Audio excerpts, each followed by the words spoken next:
ناظرین و حاضرین، حق و باطل کا آمنا سامنا تخلیق آدم سے ہی چلا آ رہا ہے۔ جب اللہ کریم نے حضرت آدم علیہ السلام کو پیدا فرمایا تو ابلیس ملعون نے تکبر میں آ کر مخالفت کی، نتیجہ ہمیشہ کے لیے ملعون ٹھہرا، مردود اور جہنمی ٹھہرا۔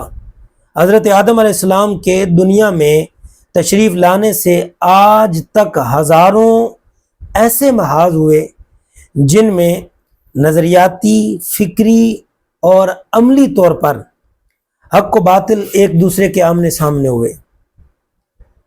اللہ کریم نے ہمیشہ حق کو فتح عطا فرمائی اور باطل جلد یا بدیر ذلیل و رسوا ہوا۔ انہی مارکوں میں سے ایک بہت بڑا مارکہ اور تاریخ اسلام کا ایک اہم ترین مارکہ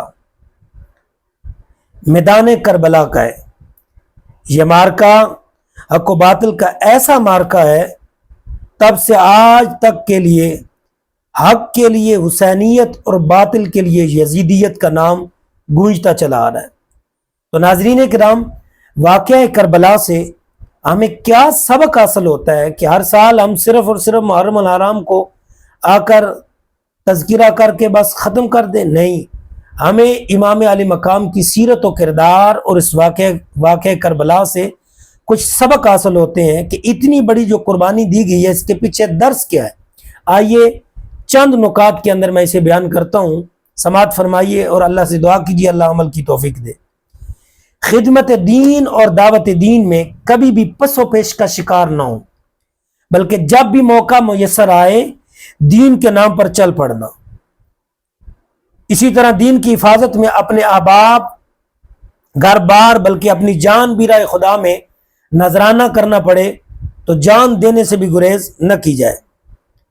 اگر دنیا کی اس مختصر سی زندگی میں مصائب و علام اور تکلیف کے تاریک بادل بھی چھا جائیں تب بھی احکام خداوندی سے غفلت مت برتی جائے۔ اور ایک اہم ترین اور انتہائی ضروری اس کا سبق جو ہے وہ ہے نماز کی پابندی ہر حال میں کی جائے، گھر میں ہو یا سفر میں ہو، امن میں ہو یا جنگ میں ہو، ہر صورت پیشانی کو برگاہ خداوندی کے اندر سجدہ ریز کرنا چاہیے، جھکنے کا عادی بنانا چاہیے۔ ناظرین، خدمت دین کی راہ میں جتنے بھی مصائب و تکلیف آئیں انہیں روبرو ان کا سامنا کیا جائے تو اس سے گھبرا کر زبان پر شکوہ نہ لایا جائے۔ اسی طرح جب کوئی وعدہ کیا جائے تو اس وعدے پر بے وفائی کا داغ نہ لگنے دیا جائے، بلکہ اس وعدے کو پورا کیا جائے۔ ناظرین، اسلام ایمان کی لازوال نعمت پا کر جھوٹ، غیبت، دھوکہ، فریب، ظلم اور حقوق اللہ، حقوق العباد کے ضائع کرنے کا توق گلے میں نہ ڈالا جائے۔ اسی طرح دین اسلام ایک پرامن دین ہے، اسی لیے کسی پر ظلم نہ کرنا، یہاں تک کہ جانوروں پر بھی شفقت کرنا، یہ درس ہے۔ مسلمان کا شیوا محبت قرآن اور عادت قرات قرآن ہے، نہ کہ تلاوت قرآن سے دوری، جس طرح کہ آج کل ہمارے معاشرے کے اندر شعار بن چکا ہے کہ لوگ قرآن کی تلاوت کرنا تو دور کی بات، قرآن کو مہینوں گزر چکے ہیں، زیارت تک نہیں ہوئی۔ اب دیکھیں واقعہ کربلا میں عام سبق یہ ہے کہ امام علی مقام کا سر انور نیزے پر ہونے کے باوجود قرآن کی تلاوت کر رہا ہے۔ آج کا واقعہ کربلا کا آخری سبق جو میں بیان کرنا چاہتا ہوں وہ بھی بہت عام ہے۔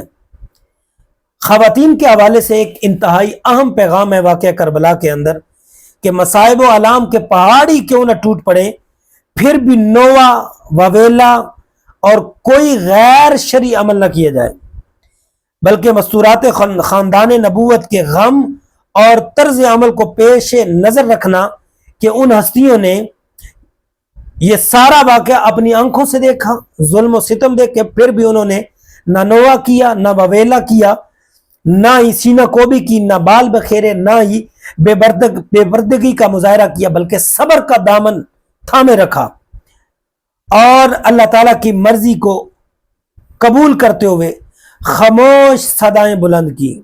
اللہ کریم ہمیں شہدائے کربلا کے احسان عظیم کو یاد رکھنے اور ان کی سیرت و کردار کو اپنانے کی توفیق عطا فرمائے، آمین۔